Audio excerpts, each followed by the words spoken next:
Hello guys, welcome back to the continuation of this last part of this chapter. इसके बाद ये chapter biological classification is done. Okay, so moving to the last part of this last video of this chapter, which is virus, viroids, lichens, and triads. So fancy words, but we are going to learn these fancy words. Okay, starting with this first virus. See, viruses जो है वो non cellular है। मतलब इनका कोई basic structure नहीं होता, cellular structure नहीं होते, ऑर्गेनल्स नहीं होते, बस इसमें जेनेटिक मटेरियल होता है, प्रोटीन होता है। अभी ये क्रिस्टलाइन होता है और ये लिविंग सेल के बाहर ये क्रिस्टल फॉर्म में होता है। This is the main thing. अभी वायरस का क्या है कि वो कोई भी होस्ट के बिना जिंदा नहीं है। वो अपना फंक्शन तभी कर पाएंगे जब वो किसी होस्ट के अंदर होंगे। मतलब उन्हें लिविंग सेल चाहिए खुद को जिंदा रखने के लिए। सो अब आप बताओ कि ये लिविंग हुआ या non living. This is the most debatable topic I can say. Are the virus living और non living?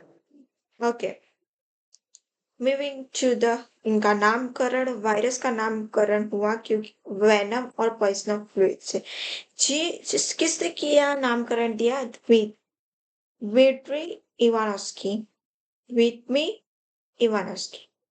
Virus, they are smaller than bacteria, of course.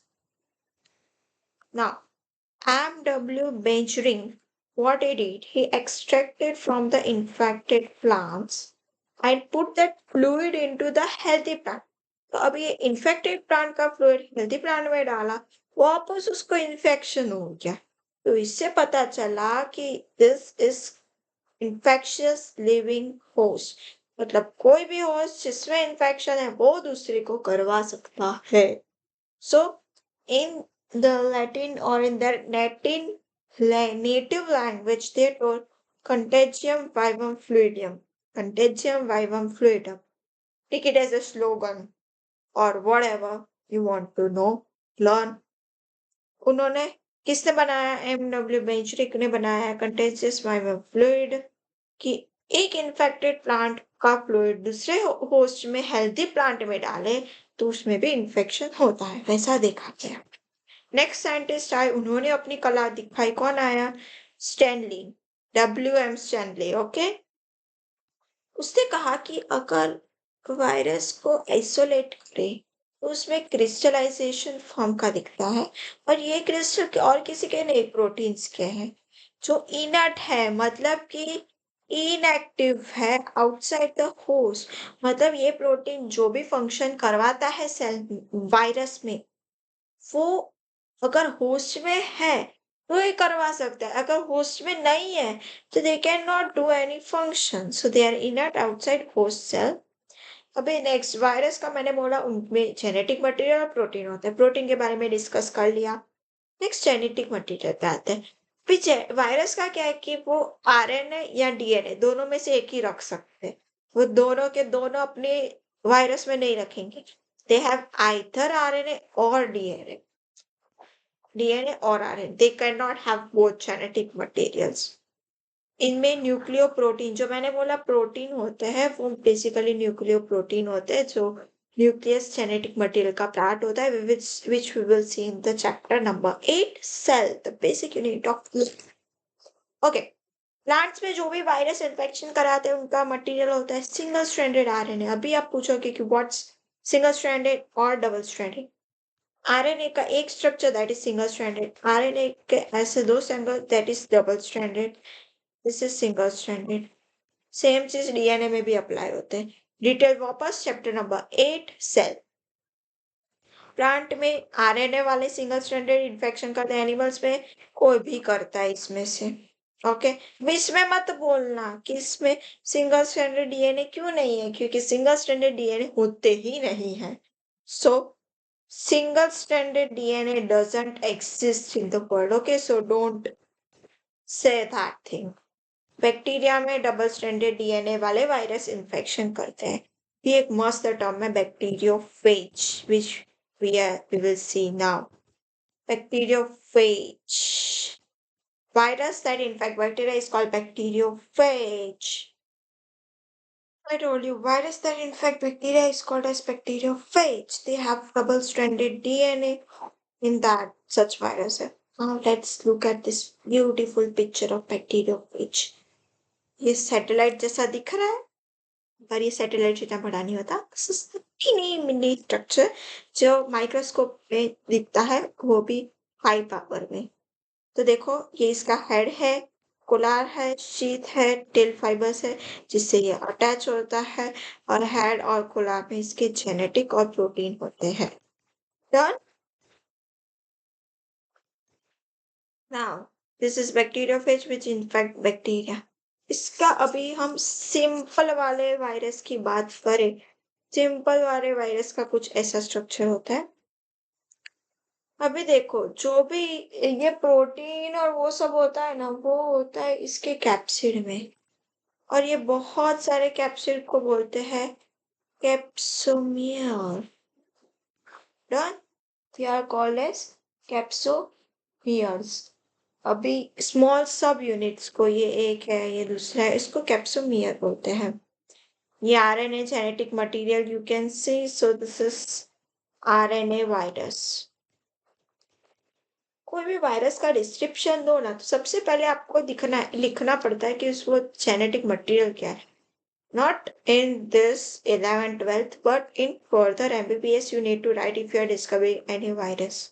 Okay, I told you capsid जो protein से बना हुआ होता है, इसमें capsomeres होते हैं जो अलग अलग शेप के होते हैं. वो हेलिकल हो सकते हैं, पॉलीहेड्रल हो सकते हैं.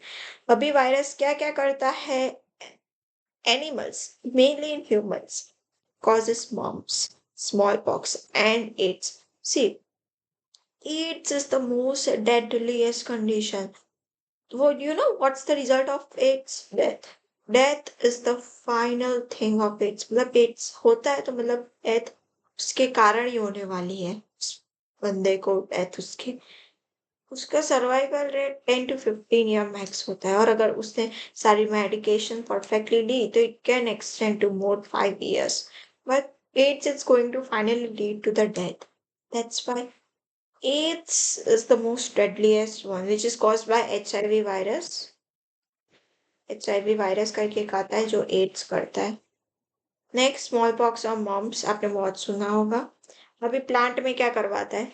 Leaf rolling, curling, yellowing, when clearing, drafting, stunted growth. ये अगेन आएगा हम जब प्लांट की फिजियोलॉजी पढ़ेंगे, उसमें ये वापस आएगा. सो this is what all the diseases caused by viruses in plants. Next we have viruses. अभी वायरस का थोड़ा छोटा वर्जन, उसे वायरस कहेंगे. वायरस को किससे डिस्कवर कर? T O Diener. टीओ डीनर ने वायरस को डिस्कवर किया. वो देखो, वायरस ऑलरेडी बैक्टीरिया से छोटे हैं, लेकिन वायरस से भी छोटा होता है ये वायरस. इसमें जो होता है फ्री आरएनए होता है. अभी इसमें इंटरेस्टिंग क्या बात क्या है कि हमने देखा कि एक तो वायरस में जेनेटिक मटेरियल और प्रोटीन होता है, but virus doesn't contain the protein. they lack the protein food. This is the different characteristic feature of virus. Or they cause the potato spindle tuber disease found in plants. The RNA is free. और RNA of virus जो है, इसका ऐसे याद रखो, इससे कुछ logic नहीं बनता, लेकिन ऐसे याद रखो कि छोटा है वायरस से तो इसका आरएनए का मॉलिक्यूलर वेट भी कम होगा. ऐसे याद रखो. But it's not that proved thing, but to make you remember I am telling like that कि इसकी साइज छोटी है, तो ऐसे याद रखो कि इसके मॉलिक्यूलर वेट भी आरएनए का कम ही होगा. Next, moving to the next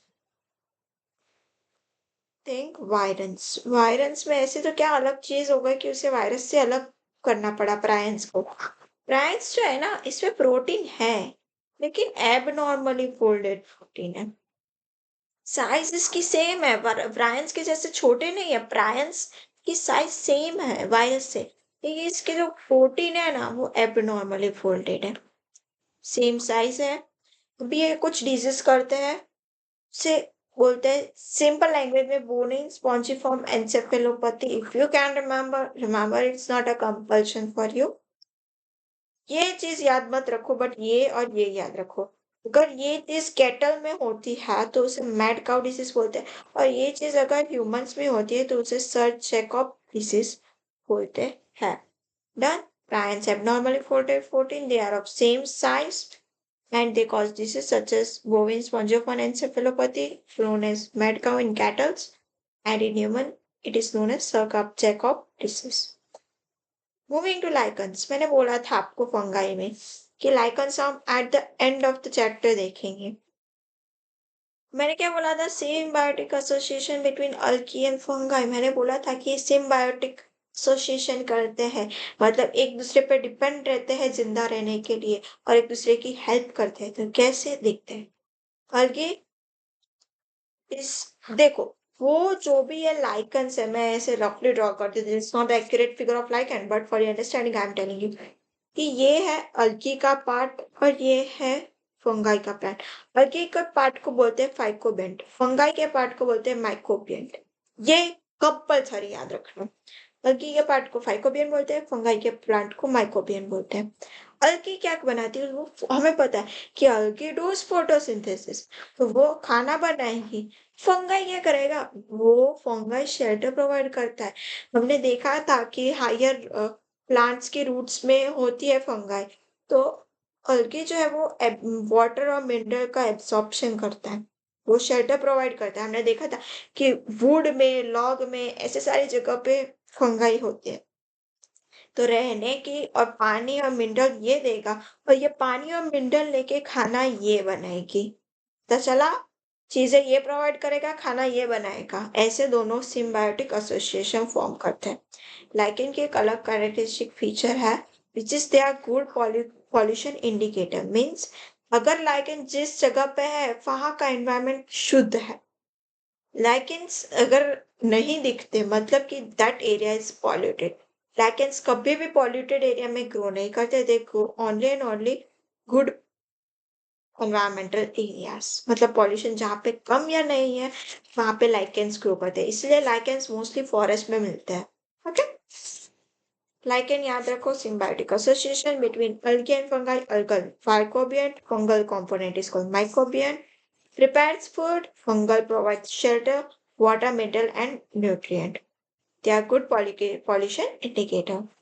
That's it. That's all about this chapter. We saw viruses, then we saw fungi, then we saw Protista, then we saw Monera, we saw all the five kingdoms, and here we complete our chapter and also this RH Vitheka classification. Done? Okay, so let's end this chapter and keep learning, keep watching. Do read the NCRT twice. Then and then only you will remember example, otherwise no.